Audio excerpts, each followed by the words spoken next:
As the MDEQ tests in the Belmont area for contaminated water with PFAS linked to Wolverine worldwide, the Kent County Health Department is warning of the potential for people trying to take advantage of the situation. 24-hour News 8's Sarah Hurwitz has the tips that you need to know if you have someone come and knock on your door. For people who live near the toxic Wolverine World dump site, getting clear answers about what's in the water is a constant priority. And as the MDEQ announced it's expanding its testing zone for PFAS last week, fears are growing for neighbors who live just beyond those buffer zones. I can't imagine living in a house for 20 years and showing up after work or whenever and having a couple people on my driveway and telling me something's wrong with my water. First of all, that would be incredibly frightening. And then to be told that I have to wait for this other company to come and test.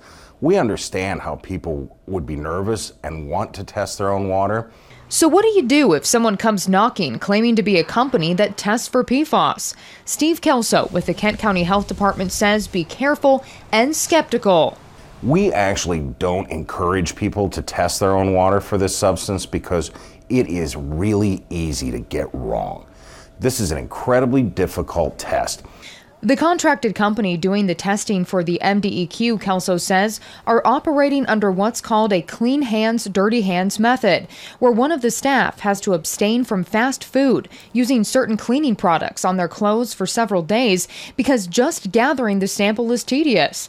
And then once the sample is collected, it must be kept at the same temperature and sent off to a lab out of state. He says that there are only about a dozen labs in the U.S. that conduct a test for PFAS. It's pretty unlikely that somebody's going to come up and be able to perform this in your kitchen while you wait. In fact, that's impossible.